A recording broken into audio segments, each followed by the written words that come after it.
Depuis l'an 2000, et ce, sans discontinuer, le gouvernement et les acteurs des établissements publics de l'État se réunissent annuellement pour faire le point du fonctionnement, des avancées et des défis de ces structures.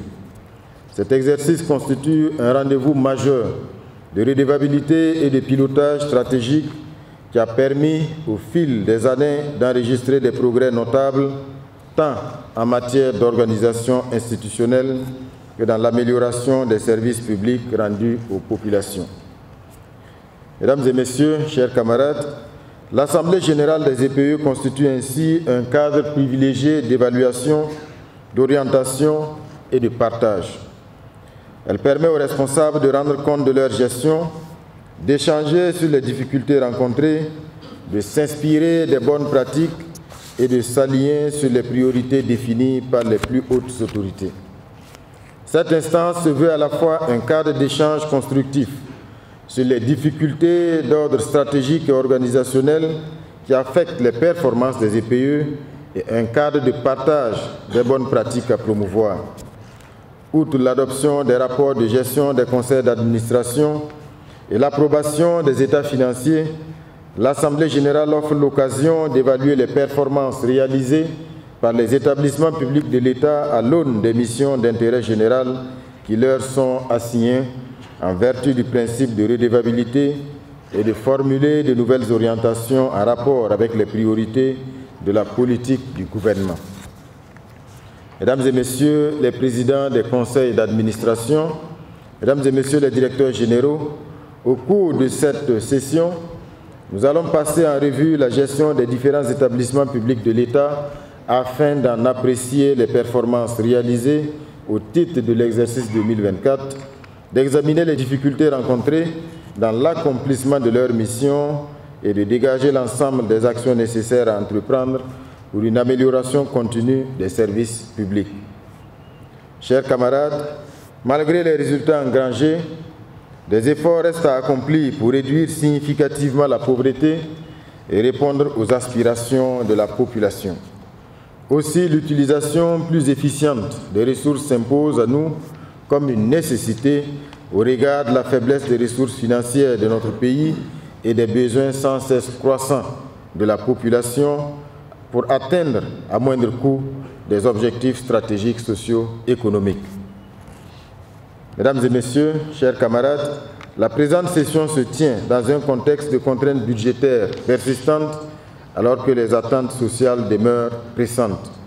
Dans ce cadre, l'impératif d'une gestion efficiente des ressources publiques s'impose plus que jamais.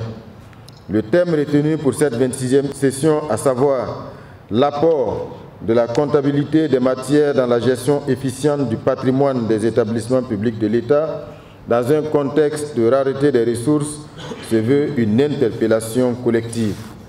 Il traduit la volonté de renforcer la gouvernance matérielle de l'État dans une logique d'économie, de transparence et de performance. Le choix de ce thème se justifie par le fait que l'un des défis majeurs pour le secteur public en général et pour les établissements publics en particulier est l'amélioration continue de la qualité des services publics rendus aux usagers alors qu'il y a une raréfaction des ressources. Une bonne tenue de la comptabilité des matières, dotée d'outils adaptés et animée par des professionnels compétents, constitue un levier stratégique pour optimiser l'utilisation des biens publics, rationaliser les dépenses et allouer les ressources économiques vers des programmes à fort impact social. À travers ce thème, il s'agit pour nous de rechercher et de créer les conditions d'une performance de nos établissements publics en termes d'efficacité socio-économique, de qualité de service et d'efficience de la gestion.